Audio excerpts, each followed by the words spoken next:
मुख्यमंत्री देवेंद्र फडणवीस यांच्या वाढदिवसानिमित्त जय म्हात्रे चॅरिटेबल संस्थेतर्फे पनवेलमध्ये मोगरा फुलला या अभंग संगीत सोहळ्याचे आयोजन करण्यात आले।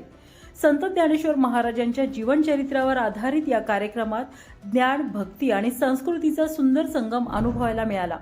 व्याख्याते गणेश शिंदे यांनी संत ज्ञानेश्वर महाराजांच्या जीवन कार्याचा, अध्यात्माचा आणि समाज प्रबोधनाच्या विचारांचा प्रभावी उलगडा केला। तर गायिका सन्मिता घोपट शिंदे यांच्या सुरेल अभंगांनी उपस्थितांना भक्तिरसात मंत्रमुग्ध केले। या कार्यक्रमाला महाराष्ट्र राज्याचे सांस्कृतिक कार्य, माहिती तंत्रज्ञान व मराठी भाषा मंत्री ॲडव्होकेट आशिष शेलार प्रमुख उपस्थित होते। तसेच माजी खासदार लोकनेते रामशेठ ठाकूर, जिल्हा परिषद अध्यक्ष मंगेश वाकडेकर, सभागृह नेते प्रकाश विनेदार, महापौर नितीन पाटील, आमदार विक्रांत पाटील, कोकण म्हाडा सभापती बाळासाहेब पाटील, भाजपा नेते जय म्हात्रे, जिल्हाध्यक्ष अविनाश कोळी, नगरसेवक अजय बहिरा, शहराध्यक्ष सुमित झुंजारराव, खालापूर पंचायत समिती सभापती कृष्णा शेठ पारंगे, विरोधी पक्षनेते प्रीतम जनार्दन म्हात्रे आणि महिला बाल कल्याण समिती सभापती ममता प्रीतम म्हात्रे यांच्यासह अनेक मान्यवर उपस्थित होते। यावेळी संत ज्ञानेश्वर माऊलींच्या 750व्या जन्मवर्षानिमित्त राज्यभर सांस्कृतिक कार्य विभागामार्फत राबविण्यात आलेल्या विविध सांस्कृतिक, साहित्यिक आणि जनजागृतीपर उपक्रमांची दखल घेत मंत्री ॲडव्होकेट आशिष शेलार यांचा कृतज्ञता सन्मान करण्यात आला। सन्मान स्वीकारताना त्यांनी संत ज्ञानेश्वर महाराजांचे विचार अधिक व्यापकपणे समाजापर्यंत पोहोचवण्याचा संकल्प व्यक्त केला। विरोधी पक्षनेते प्रीतम जनार्दन म्हात्रे आणि महिला बाल कल्याण समिती सभापती ममता प्रीतम म्हात्रे यांच्या पुढाकारातून हा सोहळा उत्साहात पार पडला। अर्थाने आपल्या सगळ्यांना एकादशीच्या अगोदरच शुभेच्छा या ठिकाणी देतो आणि विठ्ठलाच्या चरणी नतमस्तक होतो। मोगरा फुलला हा कार्यक्रम आणि यामागची कल्पना गणेशजींनी मगाशी मांडली आणि स्वाभाविकता कल्पना हीच होती की ज्यावेळेला हा प्रस्ताव माझ्या समोर आला, ज्यावेळेला ज्या मंडळींनी मला सांगितलं की गणेशजींचा तुम्ही मोगरा फुलला ताई सुद्धा गातात, तो कार्यक्रम आपण ऐकलाय का?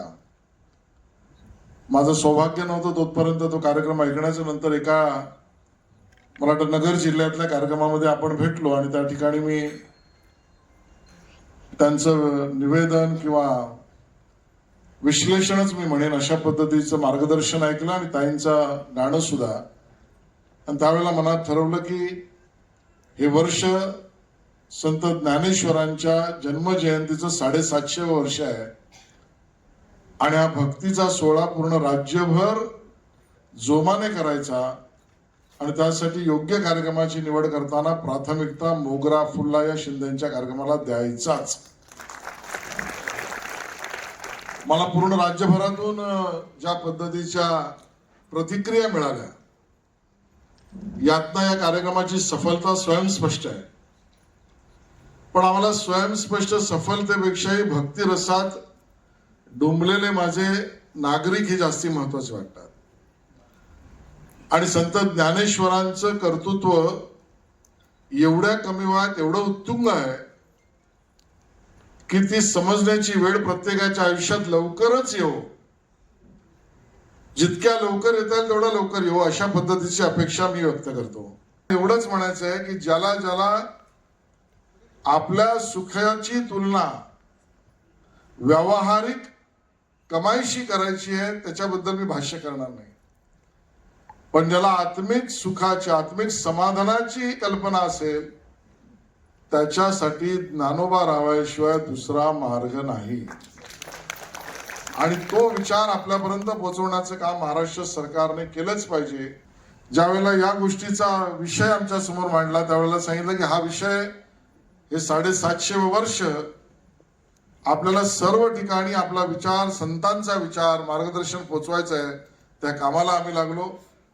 बरोबरीने मोगरा फुल्लाचे कार्यक्रम झाले, पण मला सांगायला आनंद होतो माऊली नावाचं नाट्य, संगीत नाट्य सुद्धा आणि विठोबा रुक्माईचं एक नाटक अशा विविध कार्यक्रमातून आपण हा विषय लोकांसमोर मांडतोय आणि जनतेचा प्रतिसाद त्याला मिळतोय।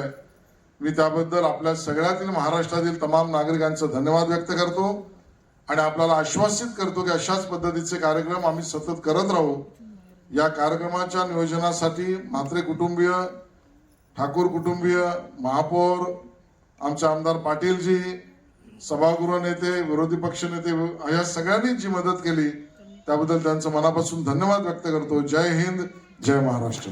खरं तर ही सांस्कृतिक ओळख शेलार साहेब आपल्यामुळे एवढी शहरामध्ये देखील पसरलेली आहे की आम्ही 2 वर्ष वारीमध्ये चालायला जातो.